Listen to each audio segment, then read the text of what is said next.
दोस्तों, चिराग पासवान ने एनडीए के सामने अब नई शर्त रख दी है। वो शर्त सुन के आपका भी दिमाग हिल जाएगा। चिराग पासवान ये समझ रहे हैं कि अरे मैं तो सबसे दुलड़ुआ सहयोगी दल हूं और तो कोई है ही नहीं, ये समझ रहे हैं क्या चिराग पासवान? देखिए, चिराग पासवान ने सर्कमस्टांसेस की लिस्ट रख दी है कि ये तीनों चीज हमें चाहिए। देखिए, केंद्रीय मंत्री है चिराग पासवान और बार बार लोकसभा का हवाला देते हुए कहते हैं कि जब मैं लोकसभा जीत गया तो विधानसभा में भी वैसी सीट चाहिए। केंद्रीय मंत्री चिराग पासवान सांसद हैं, केंद्रीय मोदी कैबिनेट में मंत्री हैं, उनके 5 सांसद हैं। लेकिन चिराग पासवान हमेशा से ये बोलते आ रहे हैं कि मुझे ज्यादा सीट चाहिए, ये आप सभी को पता है। लेकिन नहीं, चिराग पासवान ने एक ऐसी शर्त रख दी है, एक ऐसी बात कह दी है जो एनडीए में खलबली मचा देगी। महागठबंधन में तो भी दरार की स्थिति है, लेकिन एनडीए में ज्यादा है। चिराग पासवान ने ये कहा है कि मुझे क्वालिटी सीटें चाहिए, मुझे अच्छी सीटें चाहिए।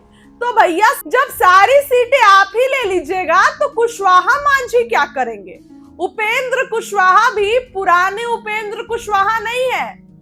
उपेंद्र कुशवाहा ये बोल रहे हैं, अभी तो वो शांत है, अभी वो दोस्तों शांत है, लेकिन वो ये बोल रहे हैं कि अगर मेरे साथ वही तरीका अपनाया गया जो लोकसभा चुनाव में हुआ तो मैं फिर अपना रंग बदलूंगा और कोई भी बदलेगा। जब चिराग इतने तेवर दिखा रहे हैं तो उपेंद्र कुशवाहा क्यों नहीं? तो चिराग ने दोस्तों ये नई शर्त रख दी है। उन्होंने साफ साफ ये कह दिया है कि मुझे ऐसी सीट चाहिए जहां मेरे जीतने के चांस ज्यादा हो, जहां 100% स्ट्राइक रेट हो। तो अब उनके सांसद कहां कहां हैं? 5 जगह चिराग के सांसद हैं, जमुई, खगड़िया, समस्तीपुर, हाजीपुर, वैशाली। ये 5 जगहों पर चिराग, तो अगर 5 into 6 आप करते हैं तो 30, तो एक लोकसभा में 6 विधानसभा सीट, तो चिराग 30 सीट, मतलब इन्हीं 30 सीट की डिमांड कर रहे हैं। लेकिन जदयू ये बोल रही है, बीजेपी ये बोल रही है कि नहीं, यहाँ तो पहले से सिटिंग विधायक है जो बार बार जीतते आ रहे हैं, तो आपको कैसे दे दे ये सीट? लेकिन चिराग जो डिमांड कर रहे हैं वो डिमांड अब कैसे मानेंगे जदयू? एक निजी चैनल से बातचीत करते हुए चिराग ने कहा है कि समझौता नहीं करूंगा। अब समझौता नहीं करेंगे तो कैसे होगा गठबंधन में काम? देखिए, कल नीतीश कुमार की अमित शाह से मुलाकात हुई। बीजेपी के चाणक्य, बीजेपी के, ऐसा कहा जाता है कि अमित शाह पूरी प्लानिंग प्लॉटिंग करते हैं। तो अमित शाह ने कल दौरा किया बेगूसराय और शाहाबाद की सीटों का, और उसके पहले नीतीश कुमार से मिले। लेकिन कल दोस्तों अचानक नीतीश कुमार शाम में अशोक चौधरी के साथ भागे भागे जदयू कार्यालय पहुंच जाते हैं। तस्वीरें देखिए, नीतीश कुमार वहां पहुंचते हैं अशोक चौधरी के साथ और उसके बाद वहां पर बातचीत करते हैं। दोस्तों, पिछली बार चिराग ने सबसे ज्यादा चोट किसको पहुंचाई थी? नीतीश कुमार को। नीतीश कुमार ही वो इंसान थे जो चिराग के कारण सबसे ज्यादा डैमेज हुए थे। कहने की नहीं, मतलब चिराग, नीतीश कुमार 115 पर लड़े, लेकिन चिराग ने उनको 43 सीटों पर ला दिया, महज 43 सीट। चिराग पासवान खुद 137 सीट पर चुनाव लड़े, जीती कितनी सीट? 1 सीट। तो ये दोस्तों चिराग को इस बार डैमेज कर रहा है। चिराग ने नीतीश कुमार को डैमेज किया और नीतीश कुमार को यही डर सता रहा है कि फिर से ये हमको इस बार कहीं ऐसा न कर दे।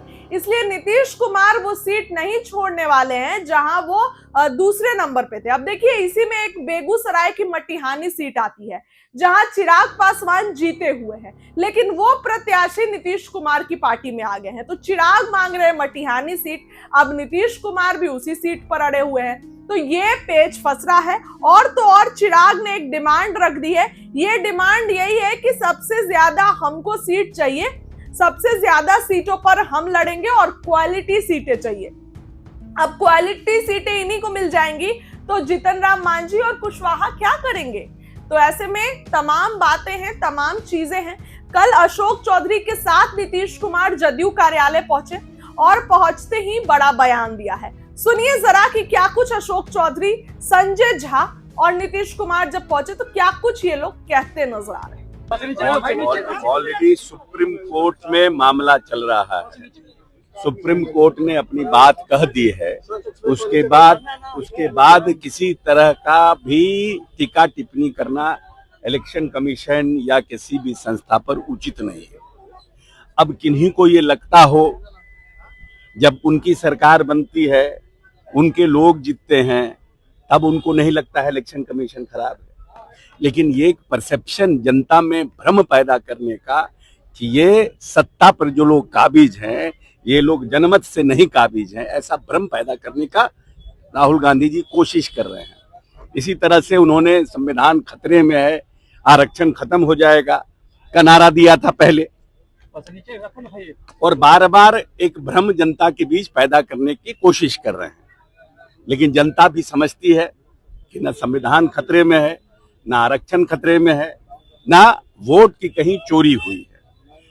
जब आपके कार्यकलाप से 77 के बाद कांग्रेस हमेशा डिप करते जा रही है, इस बात को कांग्रेस पार्टी को खुद समझना चाहिए, आत्ममंथन करना चाहिए। आप बार बार आत्ममंथन करते हैं लेकिन एक्ट नहीं करते हैं।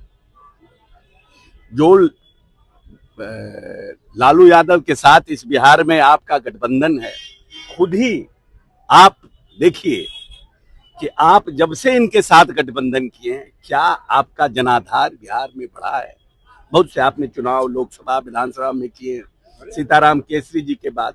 तो खुद ही आप करिए ना, आप खुद एनालाइज करिए ना। दूसरे के ऊपर ढेला फेंकने से पहले अपने ऊपर भी झांकना चाहिए कि आपके क्या काम करने का तरीका है। जब तक कांग्रेस पार्टी आरजेडी के साथ रहेगी, बिहार में आरजेडी कांग्रेस पार्टी का कुछ नहीं होने जा रहा है। और इस बार बुरी तरह से ये तो गनीमत मनाइए कि नीतीश कुमार जी ने 2015 में 41 सीटें दी और कम से कम 8-10 सीटिंग अपने एमएलए का टिकट काट करके कांग्रेस को दिया। हमारे ललन भुइयां जी जहां से अभी आज प्रदेश अध्यक्ष हैं, नीतीश कुमार का पैर पकड़ के सीट लिए थे। तो वैसे उन्होंने, क्योंकि वो अलायंस के प्रति, नीतीश कुमार हमेशा अलायंस के प्रति जिम्मेवार रहते हैं, वफादार रहते हैं। लेकिन कांग्रेस पार्टी जिनसे अलायंस करती है, अब आप नीतीश जी के साथ जब महागठबंधन में अलायंस किए तो 41 में आपको 29 सीट आया, और आप जब लालू यादव के साथ 70 में अलायंस करते हैं तो आपको कितनी सीटें आती है? तो जो आपके साथ वफादार ही नहीं है, जिस गाड़ी में आप बैठे हैं वो गाड़ी का ड्राइवर आपके साथ वफादार ही नहीं है, तो फिर आपका क्या होने जाने को है? अब झूठ मूठ में इलेक्शन कमीशन को और उसको आरोपित करना हमको लगता है ये उचित नहीं। इनके एक राजपाट में इस प्रदेश में चरवाहा विद्यालय बना था, दलित पिछड़ों के बच्चों को भैंस पर चढ़ करके कृषि फार्म में पढ़ने के लिए कहा गया था। ये सोच था ना, ये थॉट प्रोसेस था। हर लोकतंत्र प्रजातंत्र में नेता जो है अपनी बुद्धि विवेक से योजना का निर्माण करता है और आगे वाली पीढ़ी को आगे ले जाता है कि कैसे हम नौजवान पीढ़ी को कौशल विकास करें, कैसे इसको आगे लेके जाएं। तो एक सरकार वो थी और एक सरकार नीतीश कुमार की है कि 90 के बाद इस प्रदेश में सिर्फ 2 इंजीनियरिंग कॉलेज थे। किसी में हिम्मत नहीं थी कि हम इंजीनियरिंग कॉलेज बनाएं, लेकिन नीतीश कुमार ने हर एक जिले में इंजीनियरिंग कॉलेज बनाया, IIT बनाया, पॉलिटेक्निक बनाया, BIT लाए, NIT लाए। किसके लिए लाए? कि हमारी जो आने वाली पीढ़ी है वो कैसे उसका कौशल विकास हो सके। तो सोच का फर्क है ना, डिग्री पाओ नौकरी पाओ। आपके समय में तो यहाँ जो लोग स्थापित व्यापारी थे, डॉक्टर थे, चार्टर्ड अकाउंटेंट थे, CA थे, सब लोग भाग गए। क्यों भाग गए ये पहले पूछिए ना। क्या ऐसा आपने किया कि भाग गए लोग? आप जाते हैं किसी की हत्या हो जाती तो आप हेलीकॉप्टर से जाते हैं, किसके पास जाते हैं? कौन था वो? फ्रीडम फाइटर था? किस तरह की सरकार बनाना चाहते हैं और क्या मैसेज बिहार में देना चाहते हैं? देखिए, ये बिहार में भी घूम के गए। अब बिहार में तो कोई इसका प्रभाव उनके पूरे यात्रा का रहा नहीं। यही वोट चोरी या क्या क्या बोल के गए यहाँ पर। अब बिहार में लोग NDA के पक्ष में, नीतीश कुमार जी के पक्ष में, उनके काम में कहाँ कोई यात्रा यही नहीं किया है? कोई असर दिख रहा है क्या? कि क्या बोल रहा है, क्या निकाल रहा है डेटा, वही समझ रहा है।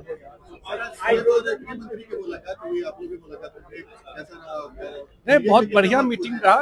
मुख्यमंत्री जी की मुलाकात अमित शाह जी से आज हुई है और स्वाभाविक है जब दो नेता मिलते हैं तो पॉलिटिकल बात भी होती है, चुनाव है तो चुनाव की बात भी होती है। ये अभी कैसे बताया आपको, जब मैंने कहा ना चुनाव है तो सब बात होती है।